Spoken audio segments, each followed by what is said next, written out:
So in this video,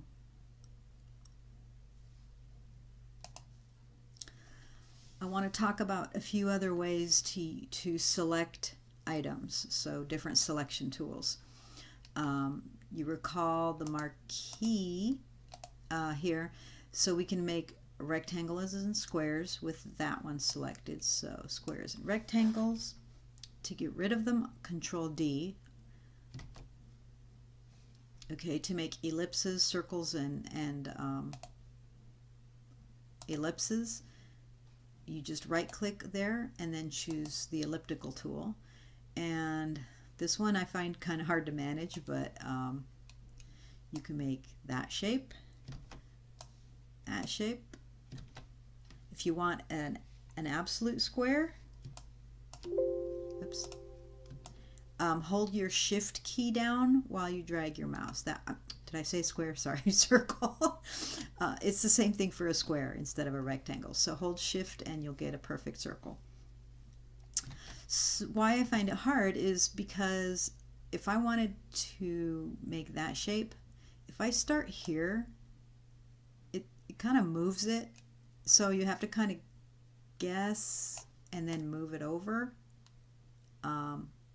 Sometimes pretty good guess, sometimes not good. If I wanted one of these stones, you would think that I would use the elliptical. I generally have to start about up here, and that's a pretty bad guess. Yeah, actually that was a pretty good guess. But to do another one, and first of all, this, see, that one was sort of up and down, so that's easy, but this one's more at a slight diagonal. So to try to get two of them, as well as two circles, just too hard. So I'm going to Control D. I'm not going to use that tool. It's too limiting. The one underneath it is a lasso tool. So if we click on that, basically now we have a lasso, and wherever we draw, that is our area that we've selected. But as you can see, I have a hard time drawing with my mouth, so I'm going to try to go around this stone, and you'll see how badly I do. So trying to follow the outline. Oops. Okay, totally messed up there. You do have to come back and meet the starting end. Okay, so that was like really bad. I can't draw any kind of straight shapes with my mouse. If I wanted, I'm going to undo that. Control D just to get rid of that. If I wanted to do something not so precise, for example, if I just wanted to grab this bit here, I could use the lasso to do things like this. And so long as I meet up at the top, then I've got that. I could actually take that, I could copy that, make a new, and paste it. I mean, not that you would want to, but that's just something that you could do. So with the lasso tool,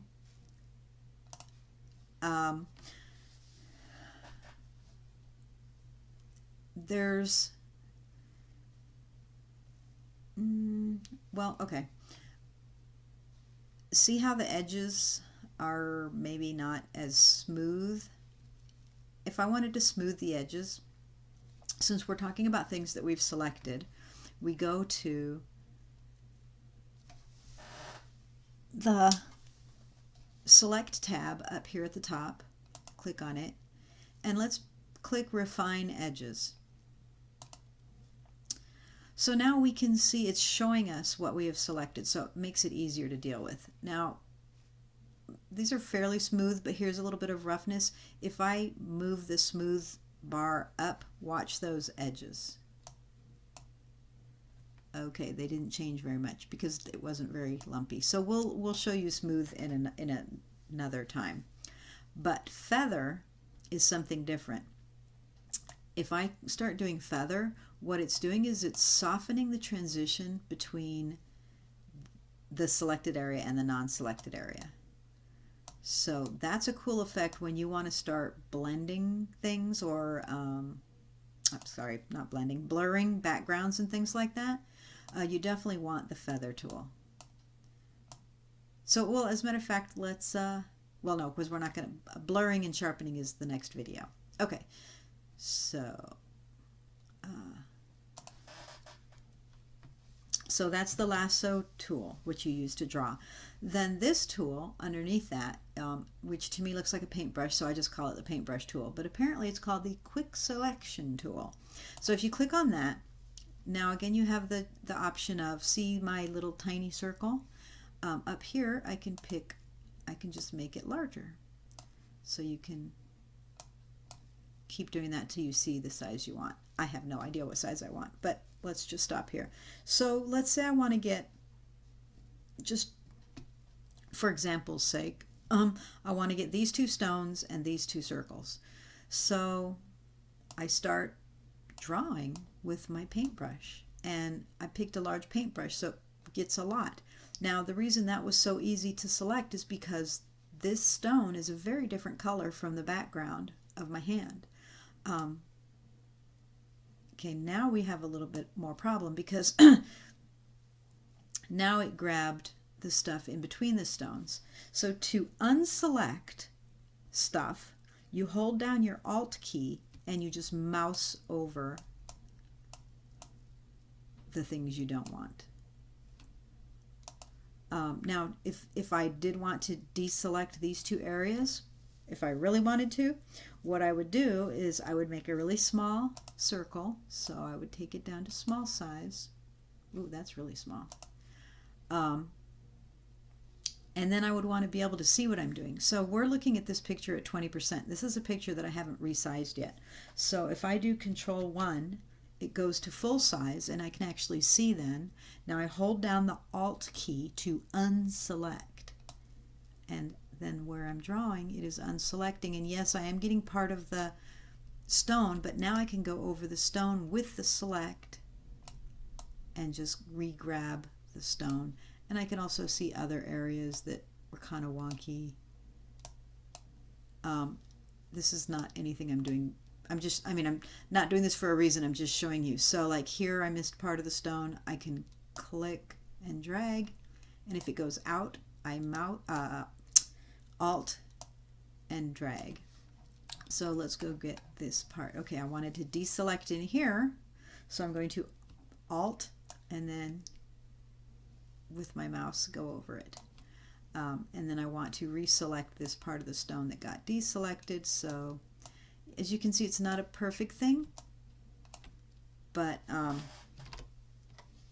in theory now I have these two stones. Now these should be pretty, let me make them a little bigger so that, okay, so maybe I can example with here,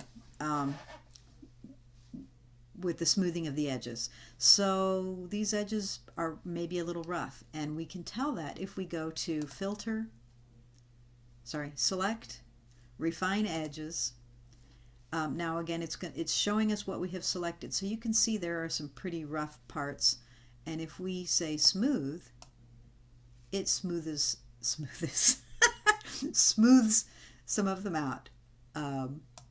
This is not something that I would need to do here. I mean, I am doing it, but you will find times to use it. That's why I'm showing you how to do it.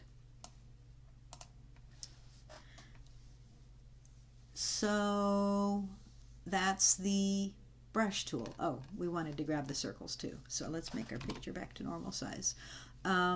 So we're still on the selection brush, and I can just go over that and go over that. Hit the Alt key to ungo over parts that I didn't want selected. Okay, so now in theory I've got the two circles and the two ovals selected. I'm not going to do anything with them. I just wanted to show you how to use the selection tool. So let's take the selections off by hitting Control D, and there is another way to select things. So I'm going to show you now. It might not be very useful in this picture, but I want to demo it because there are times when it is useful. And that is selecting by color range. So for example, you see this blue background. Since nothing else here is blue, I should be able to select that background based on the fact that it's blue. So we go back to the Selection tab and click on Color Range, and it brings up this little pop-up. So now I can click, okay, so there's a line here, a bar, and I'll show you what that does. If I click somewhere on the blue background here, so if the bar is up here, it's saying it's taking whatever I clicked on in a very intense way. So you can see it also included my hand and some of the silver. I don't want that. So I want to bring this down. It's like, how much am I selecting? I don't want the hand at all. So if I go all the way down, it's only grabbing a tiny little bit because these are all very slightly different shades of whatever I clicked on. So I do want some. So I want to move this until I see background, but not a lot of foreground. There. So that's about it right there. So I click OK. Now it shows me what has been selected, and I could further refine that by using the brush. In the same way, by going over things that I do want to be included in the selection, and by hitting the Alt key and going over things I don't want in the selection. Like, I don't want any of this stuff in the selection.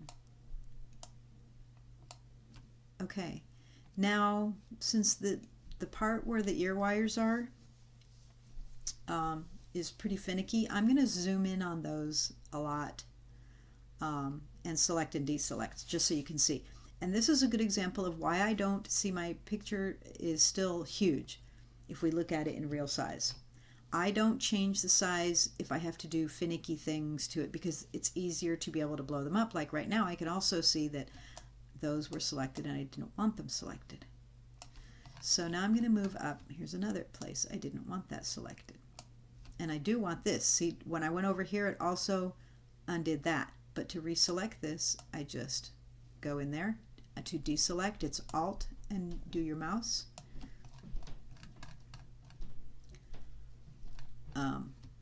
Alt and do your mouse to deselect. Okay, so now I'm on the ear wires.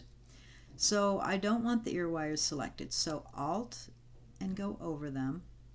And here's where I was talking about with the contrast.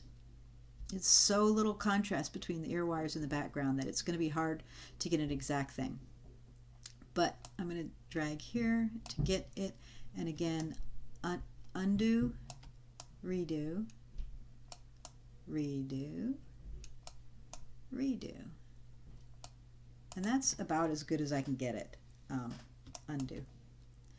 Now if we go back to Control 0 to make it fit on our screen, if I look at the selection by going Filter, Refine Edges, it'll show me, and I don't see anything in here that was selected that I didn't want selected. So we have a pretty good selection.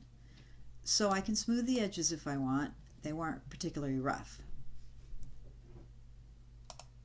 Okay, so what I have selected is all the background. And I forgot why I was doing this. Well, just to show you that you can select the background. I'm not going to show you what I'm about to do, but I will show you, for example, that you can do things to the background now, like that. So now I've completely changed the background just because I had it selected. Oh, but I can see that part of my thumb got involved in the process. So so we would go and make sure that the thumb is deselected,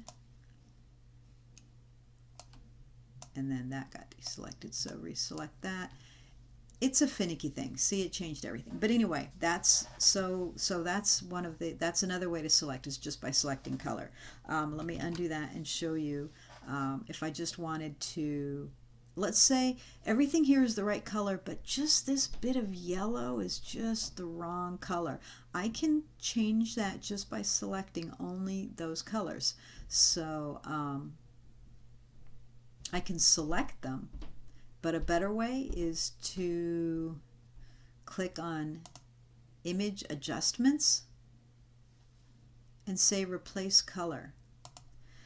So then I've got this dropper. So wherever I put the dropper, like there, now it's showing me again what has been selected based on where I put my dropper.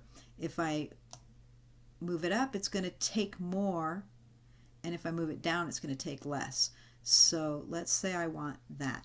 So let's say that yellow part really is more reddish. I just take this hue bar and move it until they are the right color, like that.